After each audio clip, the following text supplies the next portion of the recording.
Fireside Adoptees, another Adoptee Fire series interview. We're really happy and pleased and honored to have two wonderful international transracial adoptees here, Sophie Rizzo and Teegan Sinclair. And I'd like to give a brief introduction to them and then learn some more about each of their stories, then talk about an amazing film that Sophie has produced and that Teegan has starred in about the subject of transracial and intercountry adoptees and the sort of struggles that and challenges they may face in terms of the collision of cultures and different things around that. So a brief introduction is Sophie graduated from Florida State University College of Motion Picture Arts, BFA Film Production Program 2023. She's a writer and director specialist. Her student films focused on raising awareness about international adoption, drawing from her own experiences as an adoptee. And she's been inspired to use her filmmaking skills to highlight other important social and environmental issues. Teegan Sinclair was raised in a small town in North Carolina, and she's heading into her third year in the BFA Music Theater program at Florida State University. So I want to welcome you both. We're really pleased and honored that you're here. So thank you so much for your time today. Thank you. Great. I'd like to start, and this will be very interactive, of course, and it's going to be a different setting for us because we're doing an interview with two people, but we have the common topic of adoptee experience. We also have the individual stories that each of you have, and then we have this collective experience of what it was like to make this film or to be in the film. So different things that we'll kind of try to weave together here and cover all of these different topics. So I'd like to start just by getting to know a little bit about each of your adoption stories. So Sophie, would you like to tell us a little bit about your adoption story? Sure. Well, since I was adopted from China in like 2002, they didn't really keep that great of records. And I'm like, what happened exactly? So they said that I was left outside of like this river cleanup construction site thing when I was a baby, and then I was in an orphanage for a year in China. Wow. And adopted when I was like 1, and then I came to the States. How about you, Teegan? Could you tell us a little bit about your story as well? So I was born, okay, as Sophie said, like our birthdays are kind of like, they're not exact. And like, so I was born in September 25th, 2003. I was born in Jiangxi province, China. And I was also in an orphanage, and I was adopted around the age of 13 months. Yeah.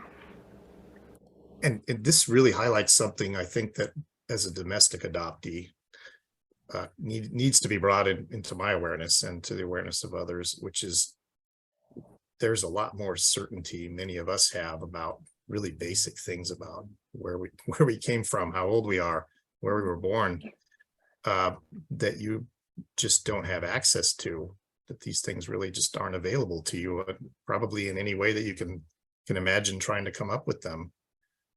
Have either of you thought about, I'm sure you've thought about searching, of course, or about biological family, or is there any option for either of you to connect or to find it out in any way? I honestly don't really think so. I did end up going back to China with, it was kind of with a group of well, we were with some adoptees, but like there were a couple. And that was when I was around 8 years old, and we did kind of go back to where the province was and kind of like where the orphanage was, but because I was so young, I don't really remember it. But I don't know. I think there is uncertainty that will stay with us. I mean, I don't know. What do you think, Sophie? Yeah, let's hear. Yeah, I did 23 and me, and then there's like some website where you can put your like DNA like code or whatever onto, so like all the other websites can put it there as well. And I haven't found anything. I mean, I saw a sixth cousin, so like barely related, but it's like nice to see that, oh, he kind of looks like me, and he's also into film and stuff, so that was nice. But yeah, just there's so many people in China, And well, I come from such like a small area, like people even from China don't know it, so the likelihood of finding someone doesn't seem very high. Plus there's a stigma against adoption in China, so a lot of people don't want anyone to know and stuff like that. Yeah. Stigma, yeah, that's interesting. A stigma among the people there about adoption, is that what you're saying? Yeah,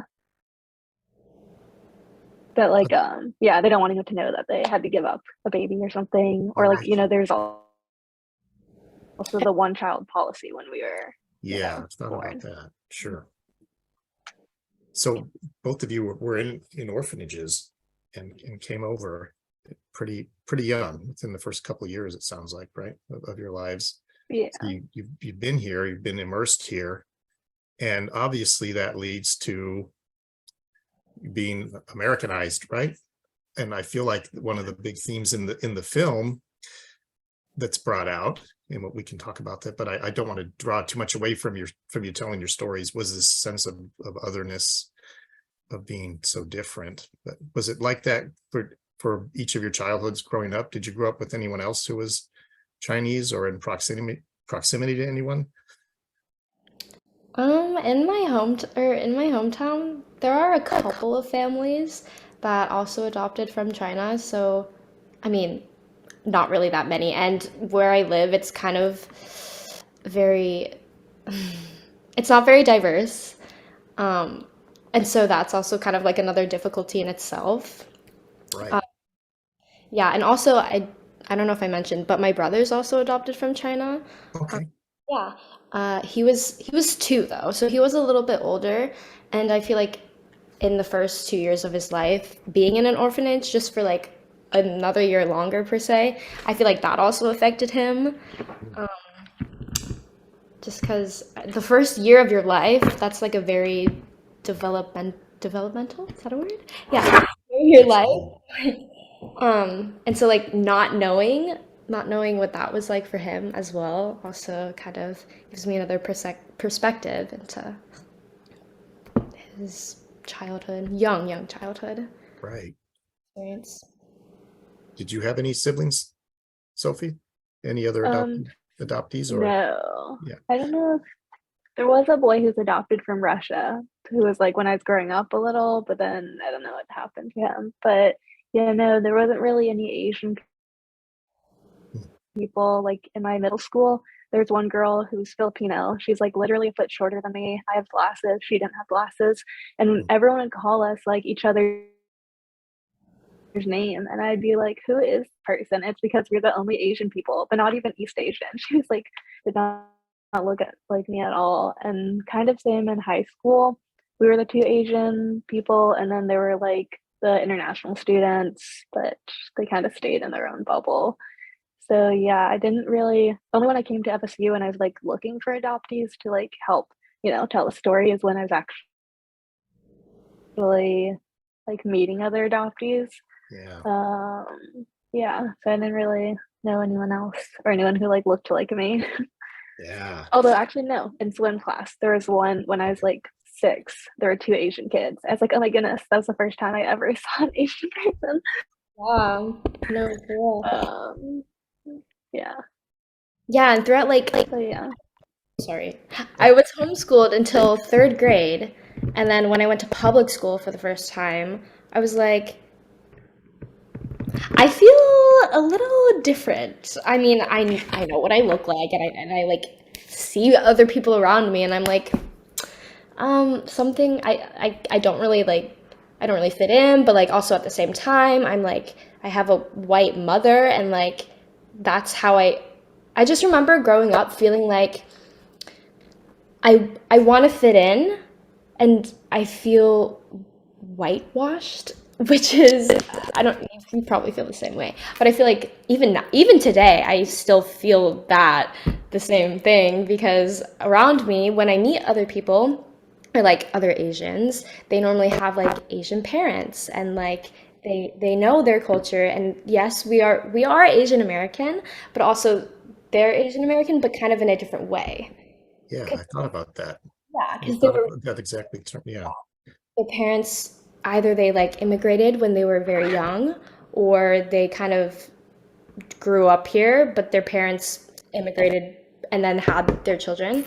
And so that's kind of like a different balancing out the two worlds in a different way, but somewhat similar, somewhat similar. They brought everything that was Chinese with them, right? And their kids were raised with that. And I Yeah. felt like the Wait. film did a really good job of bringing that contrast out. Go ahead, Sophie. I'm sorry. It looks like you had something to say. Oh, like what you said when you're going to public school. I was in a private school for like until third grade, and then I went to public school for like fourth, and that was the first time like I experienced racism and people like literally yelling things at me because I'm Asian and stuff. And I was like so unsure, like, you know, why that was happening. Like, wow, I don't really feel different, you know, because I feel like just a part of my family, you know, they're all white. So Yeah. yeah. It, like, especially in middle school, it made me feel so self-conscious and like aware of what I look like. And like, obviously, I can't control that, but it just made me feel very insecure in who I am, kind of. And that just kind of continued into high school. But as I grew older, I kind of learned to like hide my feelings about it and just kind of go about my life. Um, yeah. And it wasn't until this film that kind of, well, actually, it wasn't really until college, well, plus this film, that I kind of thought about it a lot more openly. Did the topic of being adopted come up in either of your households? You were living it every single day, but was it talked about with you as well, each of you? Um, well, okay, so I feel like my story is sort of different because my mom adopted me as a single parent. Okay. And so she was married and then she had two biological children. So I also have an older brother and an older sister. My older brother I don't really speak to, but my older sister is now married and lives in Virginia. We do have a good relationship. But conversation wise, um, I feel like when I had, per se, lack of a better word, like negative feelings about it, I didn't really vocalize them because I don't know, I almost felt like I was gonna put her in like an uncomfortable situation or like uh, uncomfortable environment for her. Yeah.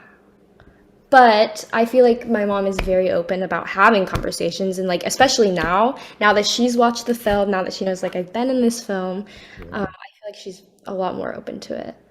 But I don't really recall any memories growing up where I was like directly questioning her. How about for you, For Sophie? me, Yeah. for me, I always knew I was from China. Like even as a baby, I'd say me China. And I guess one part that's different, like I guess my parents would like argue about money and stuff. So when I was really little, I was like, oh no, are you gonna like do they have orphanages in America? You know, because like even when I was young, I knew that, you know, that might be the reason why, you know, I went because they'd be like, oh, they're poor there and stuff like that. But we didn't really talk about it until before this film. I made a documentary on the adoptee from South Korea. And my parents watched that and then they ended up reading a book on like adoption and trauma and like how you end up losing a mother as well and like a whole family, and they like apologized because my dad ended up losing his mother around that time as well. He's like, I'm sorry that we're, you know, talked about the loss of your parents and stuff like that. That's about it. And sometimes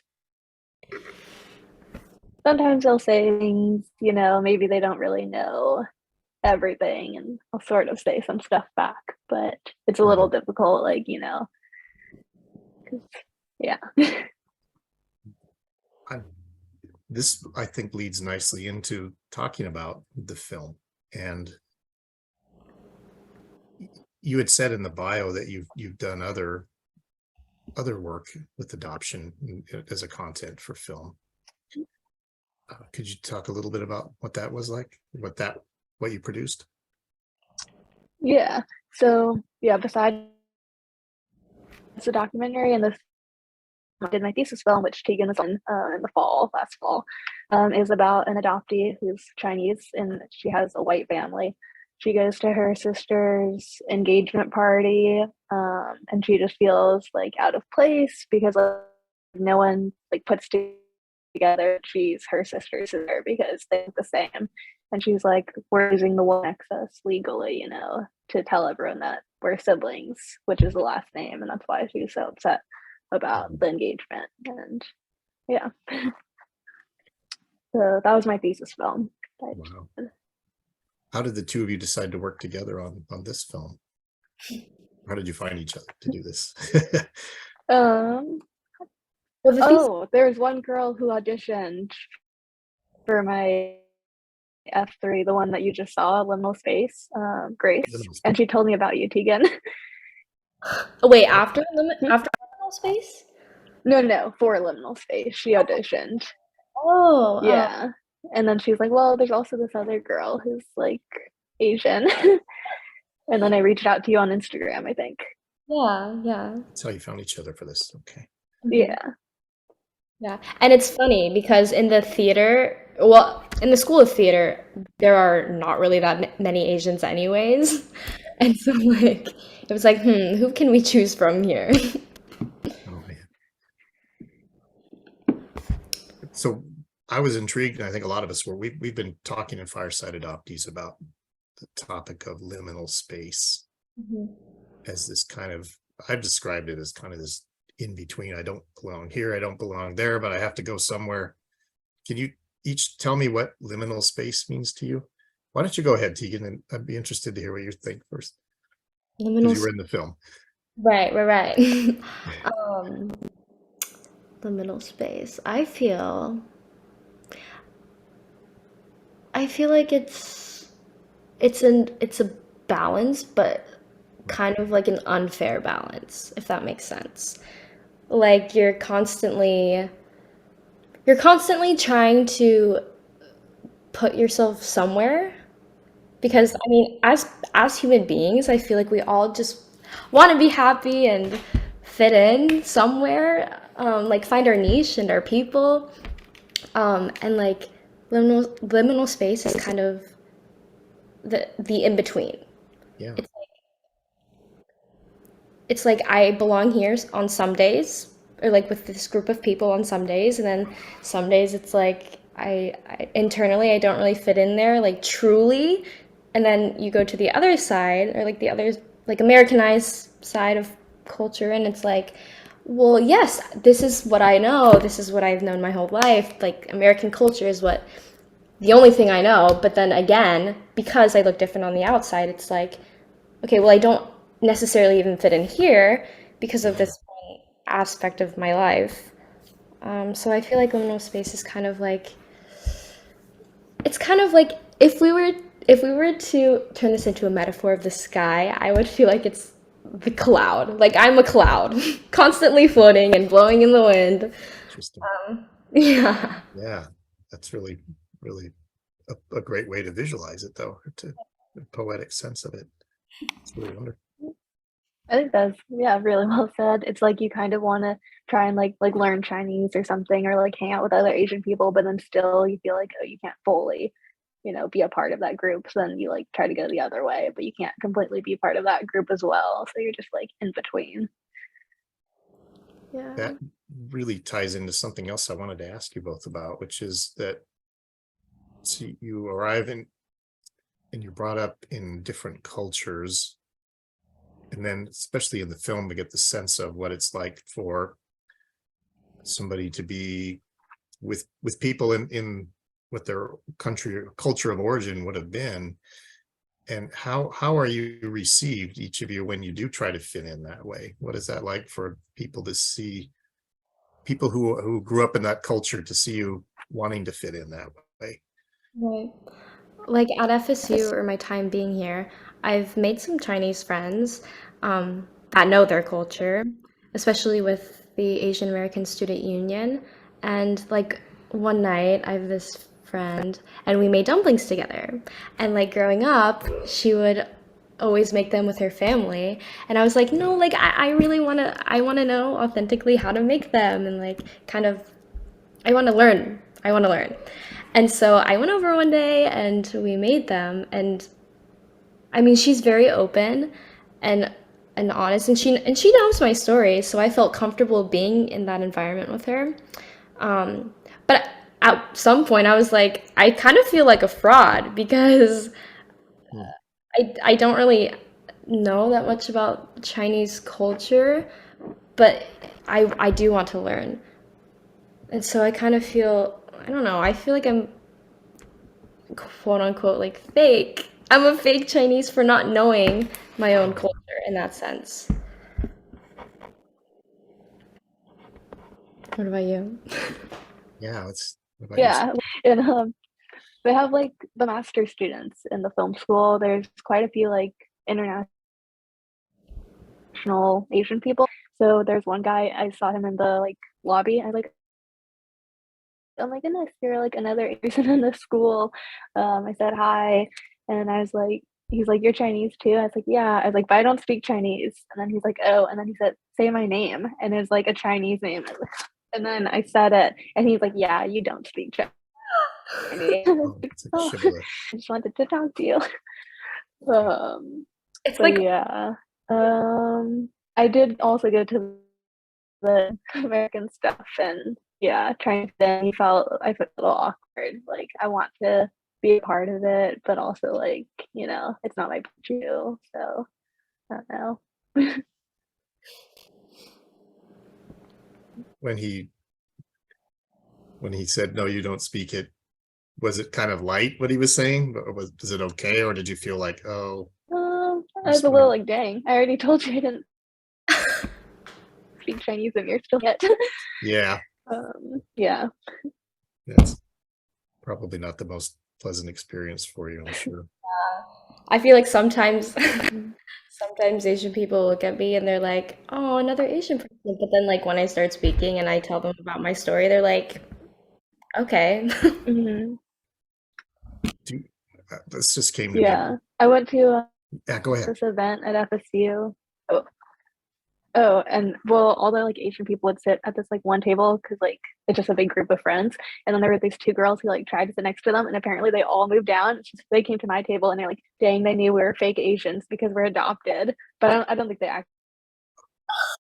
Oh, knew wow. that. But it just felt like, yeah. I was like, "Oh, I'm adopted too." Yeah. I was really interested in how you said when you interacted with this guy that you kind of had to introduce yourself with qualifications. Like, yes, I am, but that Mhm. must feel really, really restrictive to each of you to have to feel like that you mentioned it, like the imposter feeling or the fakeness feeling that's really unfortunate, right? Do you feel like you have to do that when you're around people who also come from that culture? Yeah. It's like in acting, there's this game, or I guess it's a game. It's like yes and what you just said, it's kind of like we can't say yes and, it's more of a yes, but Hmm. here's the actual sitch. Um, yeah. It's it's a hard balance, I guess. Oh, definitely it has to be.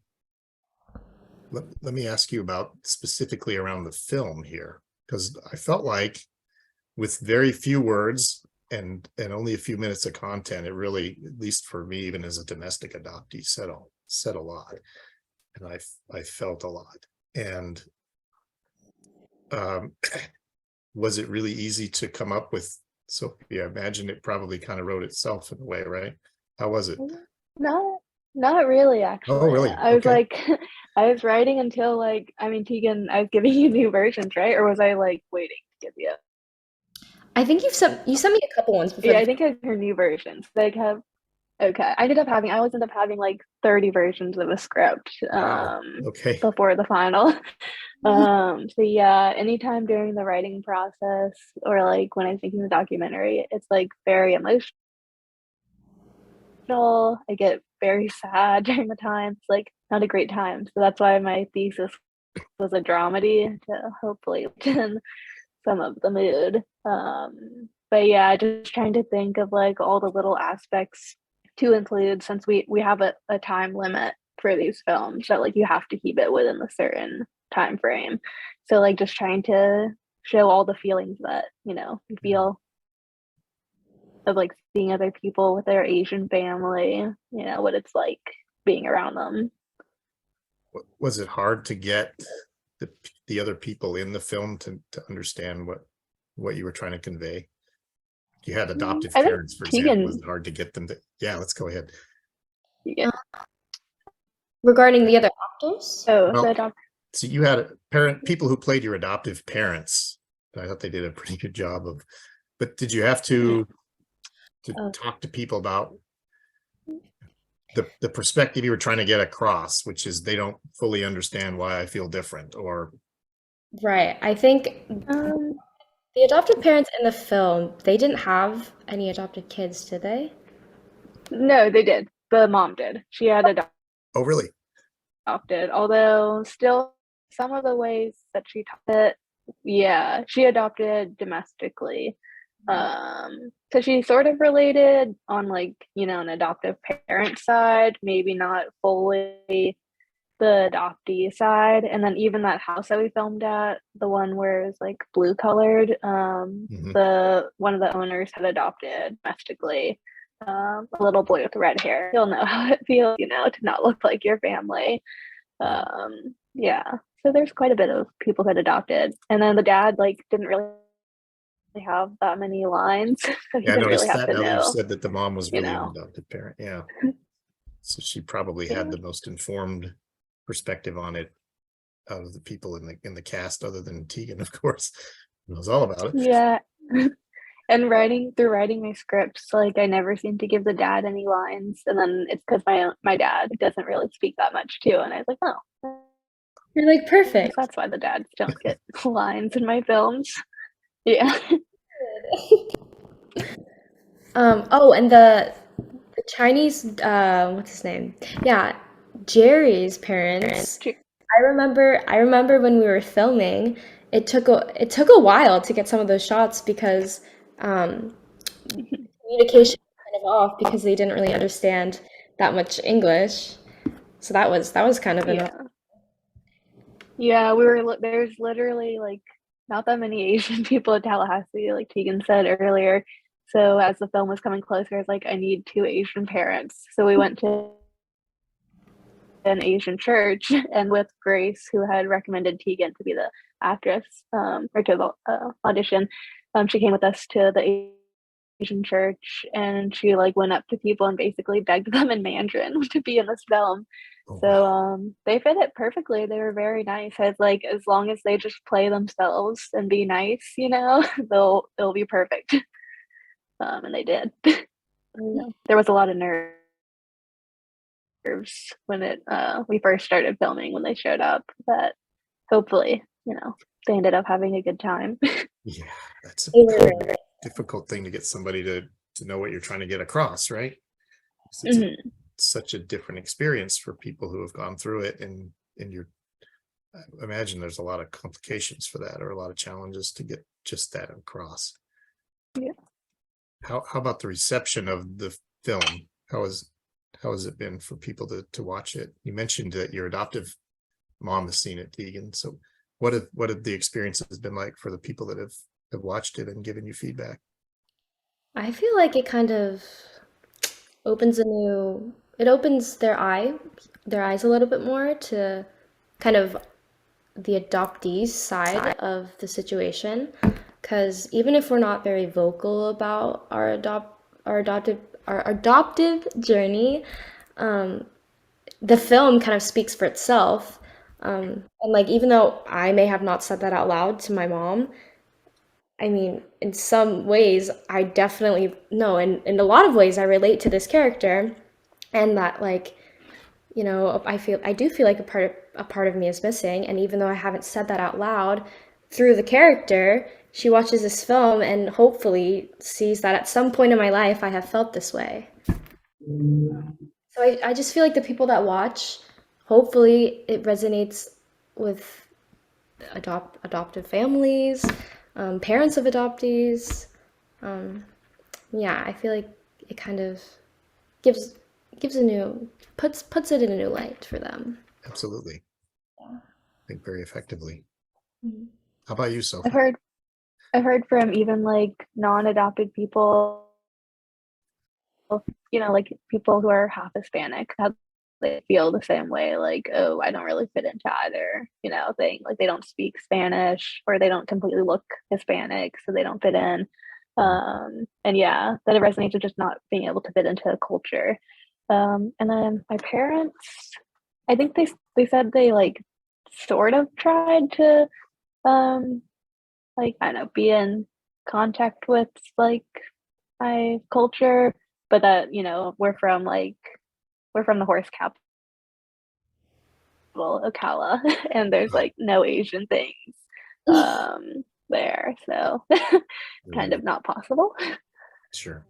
I also feel like this film not only covers the topic of adoption and adoptive families, but also kind of identity, just as humans. Because even if you're not adopted and you watch the film, it's kind of like you don't have to question your identity, but you really think about like, oh, how am I perceived? How do I see myself?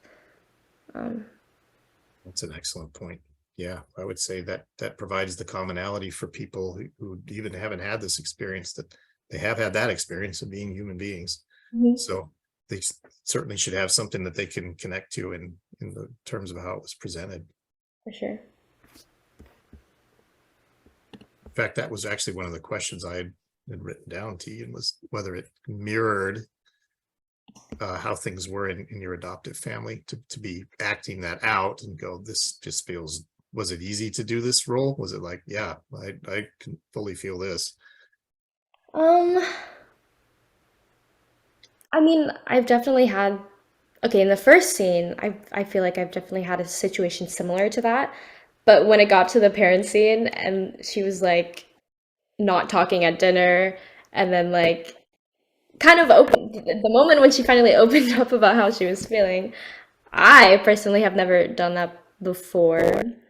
And so it was kind of, what's the word? Cathartic, I guess. Mhm. Just to like say those words out loud, even if it wasn't a real situation for me. Yeah, again, like I said, it for me, I thought it was very effective and powerful. And even as a domestic adoptee, I related to a lot of it, and I certainly resonated with the parts of it that I haven't don't have the shared experience of. I can empathize to the greatest degree of possible what it must be like for you. So communications like this, interactions like this, are really beneficial for everyone in our community to help broaden our own perceptions, because it is possible in the adoptee community to be in silos, unfortunately, where we talk to each other, which is great, but we don't always see a broader perspective about the types of experiences sometimes that other people have had. So I feel like it was really valuable that this was so powerfully put together and so well acted, and it just I feel like I want to keep watching it, because each time I have, which I think is a great tribute to what you've done here, it brings up even more that I want to know about and think about and then analyze for myself. So it must have been, what was your experience at the end? Really satisfied with, this is what I wanted to get across, and I really like how this turned out. Is that how you felt about it, Sophie? Um, yeah, I was thinking the other day about like all my films, they seem to always have like a positive ending, even though that's not exactly how I feel. She Hmm. seemed to feel more like, oh, I can be connected to this culture. Whereas, I feel a bit more, I don't know, still in the middle. But I Yeah. give all of my films, I think, positive endings because, like, I want that for myself. So, yeah. How Yeah. about for you, Tegan? How did you feel at the end with the final product of this? Um, After it kind of made me dive deeper into my feelings about adoption. Um, yeah, I wouldn't say satisfied, but I would say proud, just to have told this story. Because I don't know if, okay, this might sound really sad, but I don't know if I'll ever feel like satisfied. Fe- Yeah, yeah, I'll leave it I know at what that. you're saying. Yeah. Yeah. It's like And it's like that's when the line that the mom said, what did she say? It was like, you should be so grateful, blah blah Oh blah. yeah. yes. That line, it's like I see where you're coming from, and yes, I am. It's like you want to respond with, you know I'm so grateful and like that I'm alive and like here today. But at the same time, I can't live. It's hard living not knowing anything, and it's like obviously I'm appreciative of this life that you've given me and everything, but there is we're all curious. We're all curious. Mhm. We should stay curious. And be allowed to express the grief and loss that we know Right. comes from being adoptees too. And sometimes when I think about it too much, I'm like I feel like I'm just kind of having a pity party for myself. But then I don't know. That's some you have to validate your feelings, and I think that it's important to. But at the end of the day, I'm like, well, this is what I'm given, and it's like, what am I gonna do with this now? Mhm. Yeah. Just for the last couple of minutes that we have here, I wanted to ask you about involvement in a community of Chinese adoptees. Are you both involved or making connections? It sounds like maybe only really recently were you starting to connect with other Chinese adoptees. Um, I personally don't really know of any groups. Do Yeah, you?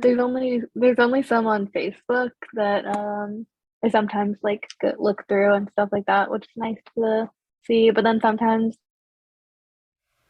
I just don't want to think about it. So I'm like, I'll wait, put it on pause and then come back to it.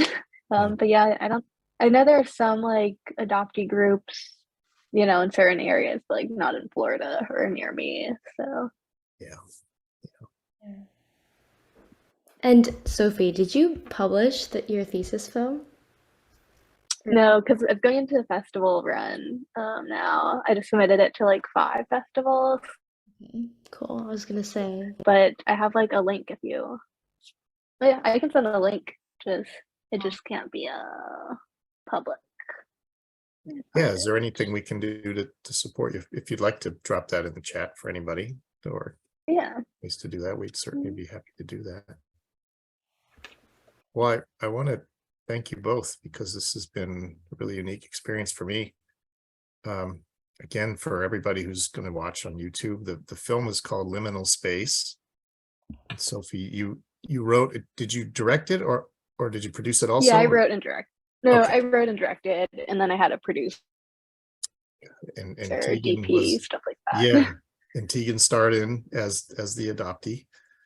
Yeah. And again, I just felt like it was a very powerful experience for in such a small space for people who are wanting to know and figure out, well, how does this feel for an international transracial adoptee? What kind of things might they be experiencing?